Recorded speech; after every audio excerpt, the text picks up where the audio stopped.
is your Filipino radio experience in Las Vegas. PHLV Radio. PHLV Radio.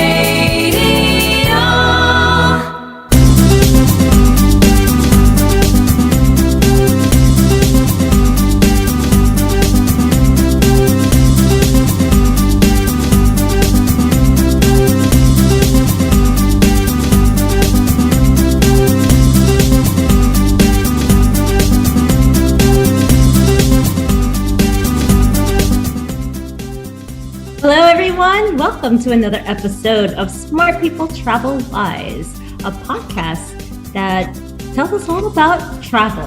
I'm your host, Tennie Savage, coming to you from my classroom here in Long Island City, Queens, New York. If you don't know by now, New York, Queens specifically is one of the most diverse boroughs of New York City. And we have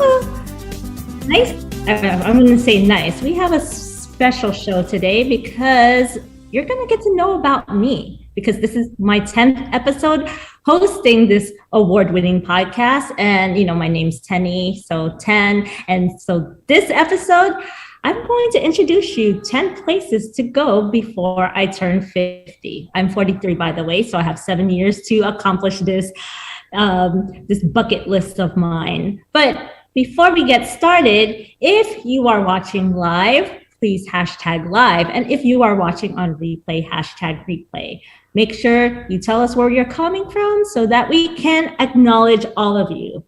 And don't forget to watch our show on Facebook and YouTube. You can also listen on Amazon Fire, Apple Podcasts, Spotify, or iHeartRadio, or download the app PHLV Radio, available on all iOS and Android phones. Well, it's almost the end of June, meaning that I'm almost done with school, and I'm ready to celebrate, kick off my summer vacation, doing this podcast.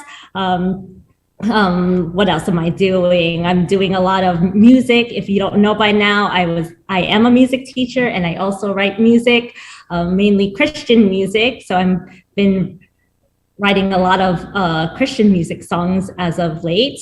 And I'm also a travel advisor, up-and-coming travel advisor. And I'm going to talk a little bit about that, because there was becoming a travel advisor has pretty much changed my whole life, I would say. It's because travel has been something that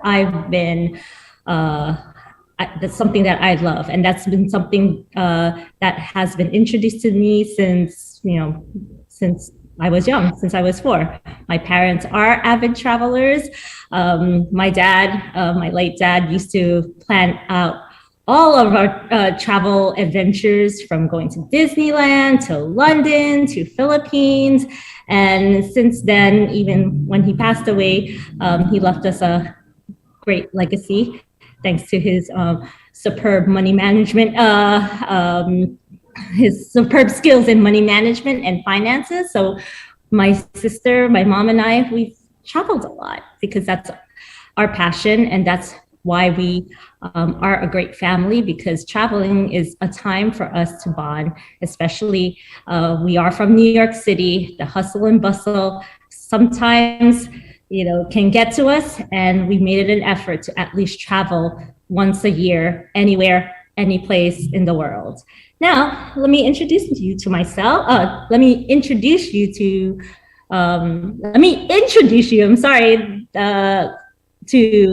who am I? Who is Tennie Savage?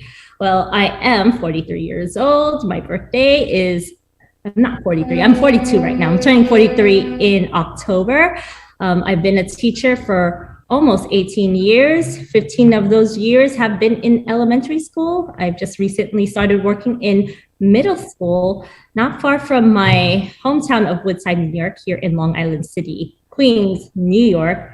If you're ever in the New York City area, you gotta venture out into Queens. Long Island City is an up-and-coming neighborhood with a lot of great arts and cultures, a lot of restaurants.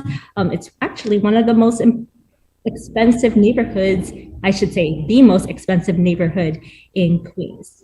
Why? It's because it's only 10 minutes away from Manhattan by train and car.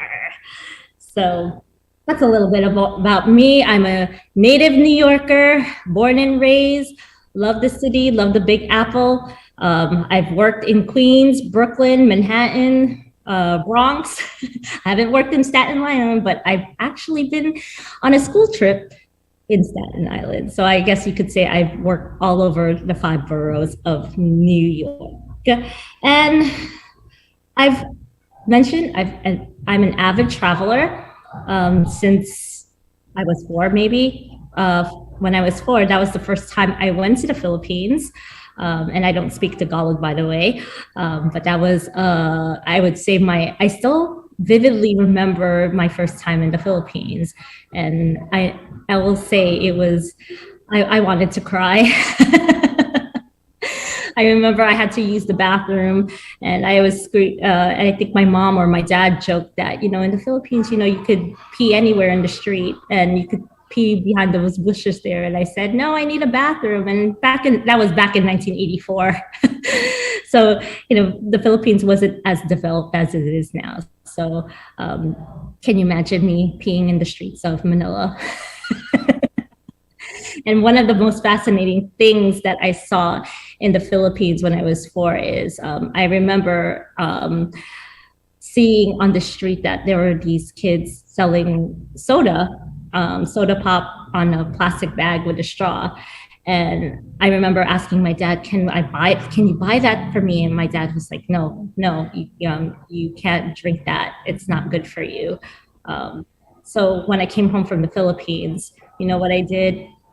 I took a bottle of soda, took a Ziploc bag and put soda in it and then drank it with a straw because, that's what I wanted in the Philippines. And my dad said no. So I decided to do that out of curiosity. And then I believe my dad and my mom just started laughing at that. But that's one of my most vivid memories when I went to the Philippines when I was 4. I've also been to Disney World, Disneyland, one of the happiest places. And I'm going to say, if you haven't gone to Disney World or Disneyland, it's probably should be on your bucket list, something that you should do in a lifetime, especially if you have families.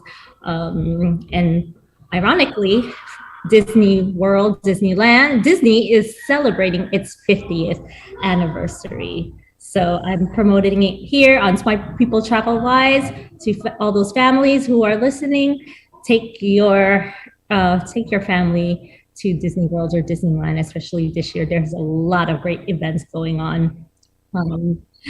I've also been to London. That was actually my first trip when I was 12, family trip outside the Philippines. It was, a great experience, hearing people speak English in a different form and a different way, unlike New Yorkers, or I would say Americans.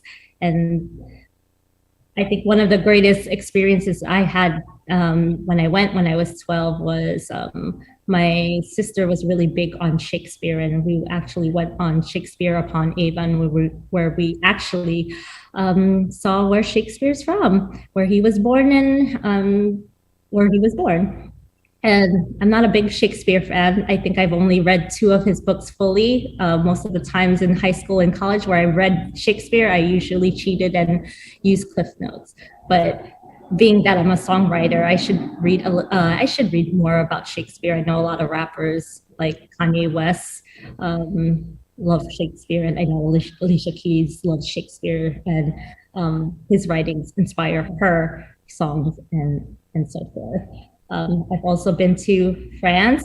I've been to Italy 3 times. I've just been to Italy recently, and I will speak more about that on my 10 places to go before 50, because Italy will always be on my bucket list forever. Love the culture, love the people. The Italians are a lot like the Filipinos, very family oriented.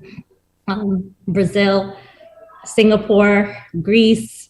Where else have I been? Thailand, Canada. Who hasn't gone to Canada? If you're American, it's not too hard to go to Canada.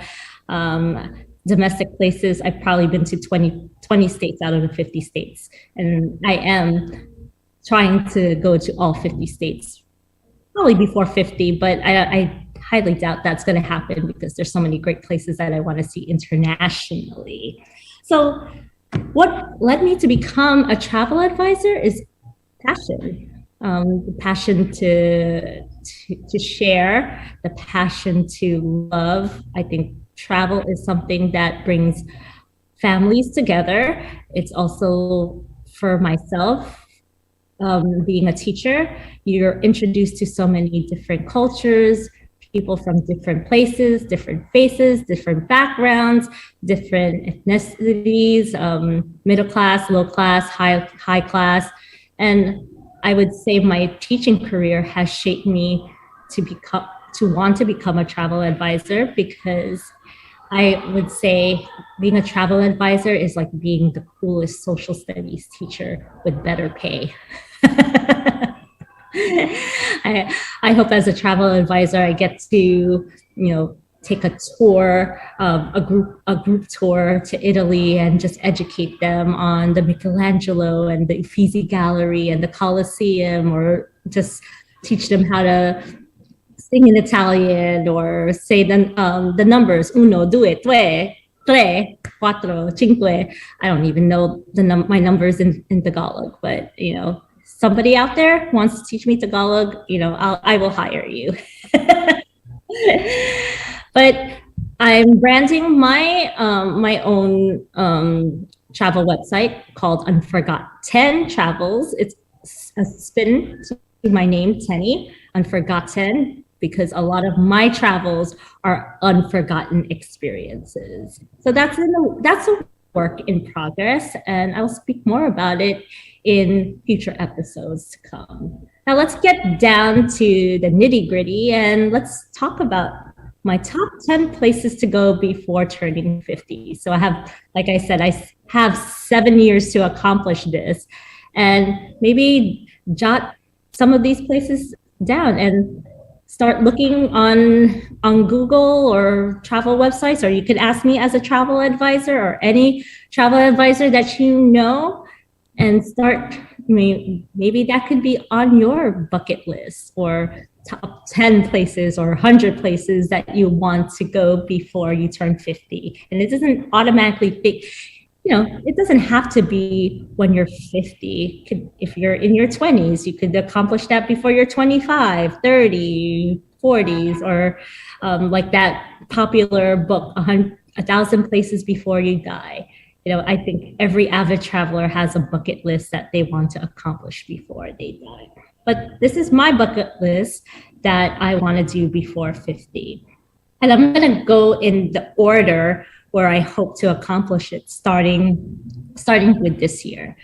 Okay, so I'll start with my number one destinations, because I've been to Italy already this year. So I actually accomplished what I wanted to do this year internationally, now that travel is back and COVID-19 restrictions are being lifted.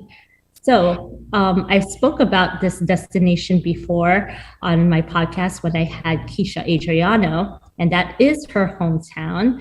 And my I wouldn't say number one, but my top 10 places, I'll say number one, because this is where I want to go probably in September, is Nashville and Memphis, Tennessee. And it's not because Tennessee sounds like my name, Tennie. And it's really because, I am a music teacher. I love music. And one of my favorite music that I like to listen to, or I would say as a songwriter, is country music. And I love Blake Shelton, Alison Krauss, Miranda Lambert. I'm a big Rascal Flatts fan, Carrie Underwood. I truly believe country musicians are the best songwriters in the industry. Not to say there aren't any good ones in the R&B and pop and other genres, but country music kind of hits home for me. And I've been wanting to go to Nashville to just to navigate on the country music scene. And not far from Nashville down south, maybe about 3 hours down, is Memphis, which is another, I would say, I want on my bucket list, because I'm a big Elvis fan. I think Graceland is celebrating its 45th anniversary. I have to check on that, but there's something big going on with Graceland and Elvis, and that's where Martin Luther King was assassinated. There's I'm a big blues fan as well, and also on my bucket list, being a avid basketball fan and a freelance sports journalist, is I do want to watch a Memphis Grizzlies game. Big fan of Ja Morant. I've interviewed him.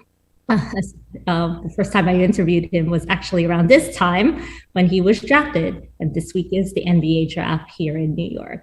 I'd love to see the Memphis Grizzlies play. They're up and coming, fresh talent of Ja Morant, Jaren Jackson, and I'd like to see a game in where they play. I think it's FedEx Arena. So that's on my bucket list of I would say probably the only one of two domestic places that I want to hit before I'm 50. So Memphis and Nashville, Tennessee. And I'm pretty sure there's other great destinations in Tennessee, like the Great Smoky Mountains.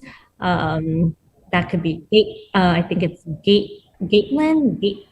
I'm not sure. Somebody can correct me. It starts with a G. Maybe Keisha, if you're listening, you probably know where that town is. And being also a basketball fan, I've also want to go to University of Tennessee to watch a women's basketball game. The late Pat Summitt is one of the greatest women's basketball coaches in NCAA history. So there goes Tennessee. Let's talk about where I'd like to go. And this is where I'd love to go all the time, is the Philippines. Not because it's just more fun in the Philippines, but of course, being Filipino, you always want to go to your homeland, or every time. I'm just one of those people. I was born and raised here in New York, and I never learned how to speak Tagalog, because my dad said, I don't need to learn to speak Tagalog, because if I'm going to work here in America, my English should be better than my Tagalog. And you're not really going to use Tagalog anywhere you go. But I always believe that anybody, or I would say Filipinos, should actually learn their native language. I believe I should have learned Tagalog when I was young, and I really hate my parents for not teaching me Tagalog. That's the only thing I don't like about my parents, is that they never taught me how to speak Tagalog. But Philippines is on my bucket list. I've been dying to go to Cebu. Siargao is actually on where I actually want to go, and Vigan, because I am half Ilocano. My mom is from Ilocos Norte, and she keeps bugging me that we should go there. We should go to the Philippines and like get to know more of our Ilocano roots. And that's something I've never, I don't really even know much about my Ilocano roots. So that would actually be a great pilgrimage or journey, I would say, for me to really know my background, my cultural background. Because the only thing I know is more on my dad's side, which they're from Laguna. And my mom, even though she's Ilocano, her family moved to Davao, because my grandfather was a superintendent of schools. So my mom's side moved to Davao when she was young. So we don't really know about our Ilocano roots. But what is there? There's so much to do and love about the Philippines, and I passionately want to promote Filipino tourism here the way Japan and Thailand and Indonesia and Korea is marketed. And it's for travelers. The easiest thing about the Philippines is you don't really, there's no culture of, I would say, language barrier. You can speak English to pretty much everybody in the Philippines understands English. So there's no form of communication barrier, unlike, say, Japan, Korea, Thailand. Okay, now, number 3. And this is what I've learned on the podcast when I had several hosts talk about the Caribbean. And what I didn't know is the ABC islands of Aruba, Bonaire, and Curacao is that they don't get hit by hurricanes. And I'll say I'd like to do this before 50 or before, I just recently got a $200 voucher from JetBlue when I went to Boston last week to watch game 3 of the NBA Finals. My flight was delayed, and JetBlue rewarded me with a $200 voucher. So I need to use that for either Aruba or Curacao because I know JetBlue flies direct to those places through JFK. So I'm going to list that on my number 3. Also, Aruba is known for their motto was one happy island. So many people have said that's one of their favorite places to go in the Caribbean. And it's a cool factoid that I know about Aruba is that it's only 20 miles of islands. So that's kind of like my commute from my home to Coney Island, Brooklyn. So I could probably do Aruba pretty much in 2 days. And then Curacao just has the whole Dutch colonization, the culture of the culture. Well, Aruba is also from Dutch as well, Netherlands, colony of the Netherlands. But Curacao also, that's just something where I've seen the ads, and it has a mix of the beach and also European influences. I don't know much about Bonaire, but since it's part of the ABC Islands, why not? As long as I have a vacation where I don't have to worry about hurricanes. Okay, I'm going to talk about Italy because I recently just came back from Italy and went to Milan, a very underrated city. Most travelers prefer to just go to Rome, Florence, Venice, Amalfi Coast, but Italy and the Italian lakes is one place that should be on everyone's bucket list. It's one of those, Milan just has a great architecture and a great cultural scene, and the Italian lakes is just one of those places where, to get away from the hustle and bustle of city life. But there's more to do in Italy that I haven't done, which is I'd love to go to Cinque Terre. That's in the Liguria region. I'd also like to go to Portofino and also probably Genoa, thanks to the movie Luca, because I'm also a big fan of pesto, which is where pesto is originated around the Genoa and Liguria region. And if you don't know, salami, that's where salami is originated as well in Genoa. But there's also Sicily and Naples, Capri. If you don't know, Kobe Bryant, who lived in Italy, he basically named most of his children after Italian names. Capri, Gianna, Bianca, Natalia. I forgot what's the other Coco. What's the other the other daughter's name? Forgot, but I know it's Italian inspired. And then there's Puglia as well, which is on the boot of Italy, where there's crystal blue beaches and amazing architecture as well. Let's go into, that's number 4 on my list. We'll just break it down. Let's go to number 5 is Japan. Now, I've never been to Japan other than the airport. And I just ate Japanese food for lunch today. I wanted authentic sushi or sashimi meal in Japan, and also check out the cherry blossoms, probably April, and Kyoto, and just the country itself, the language, anime, just wanting to go to Tokyo and see all the bright lights and big city. And every traveler, I would say, avid traveler has been to Japan and said nothing but great things about the culture, the people, and the language barrier. But despite the language barrier, people are helpful there in Japan. And also, I'd love to go to all the outskirts.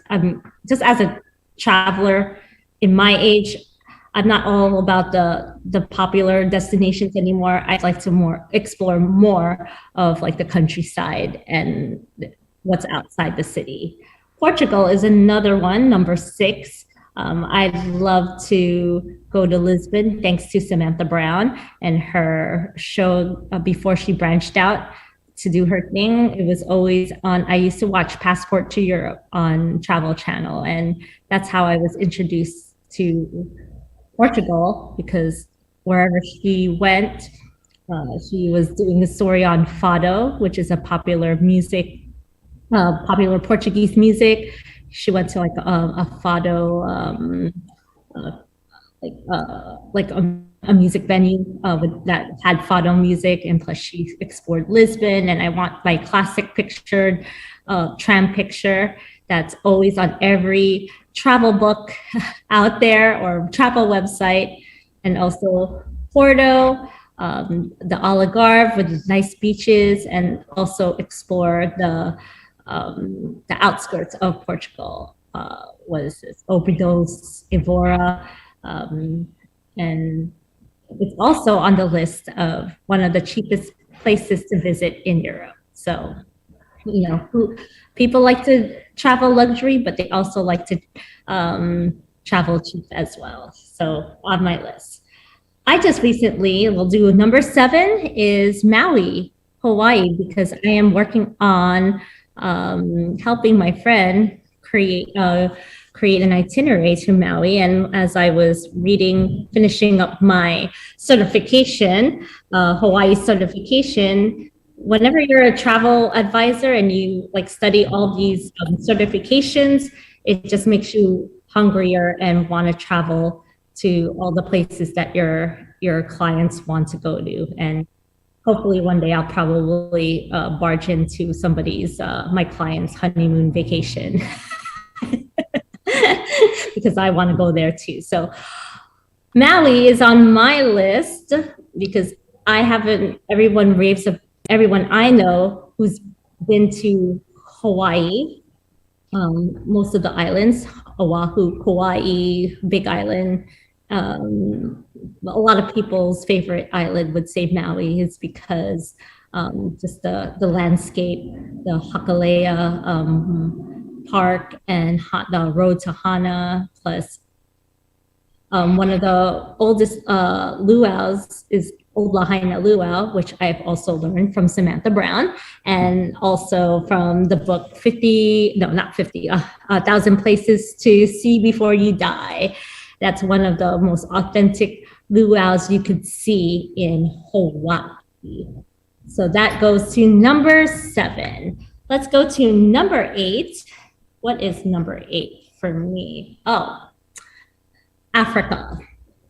And that's thanks to Lion King, because that was actually, Lion King is not only one of my favorite Disney movies, it's also one of my favorite Broadway shows. And I almost auditioned to be a part of Lion King on Broadway because I fit this description of being under 5'2" and dark. And that was probably the only opportunity I would ever have performing on Broadway.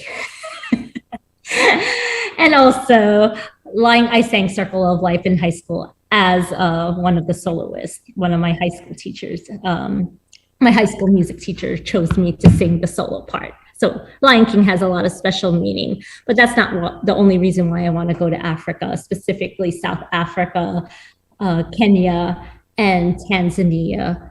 On my bucket list is to see a safari, obviously. I love animals.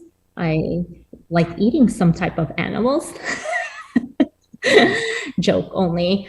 I like maybe chicken. That's the only chicken and fish is like the only animals I like to eat.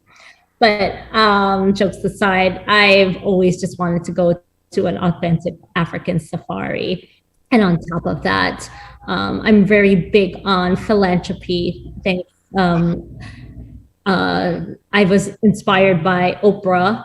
I believe Oprah has a school somewhere in Africa, and that's always been on my list to go to Africa and teach kids how to read, and also have a music performance using some of those African instruments. And African music is actually one of my favorite types of music to teach in the school curriculum. I always have a blast because of the beats and the rhythms of African music, which is also influenced by today's music in rap, R&B, even Latin music, Brazilian jazz. There's a lot of African influences in that. And speaking of Brazilian jazz, number 9 would be South America. I'll probably say I've been to Brazil, I've been to Rio, but I would love to go back to Brazil for the Amazon rainforest, and also to go to Bahia. I'm not sure if I'm pronouncing that right, but Bahia also is, I believe Bahia, part of there's a part in Bahia where I want to go, which is a UNESCO site, and it has those colorful buildings. I just want my Instagram picture on that place in Brazil. And obviously the beaches there and the food. I love Brazilian food. Feijoada, mainly the national dish of Brazil. And also being a big soccer fan, I would love to watch a soccer match in Brazil, which, what soccer or football is to the Brazilians is what the basketball is to the Filipinos. Okay, last one would be, I'm very religious, and I would love to go to Israel to see Jerusalem.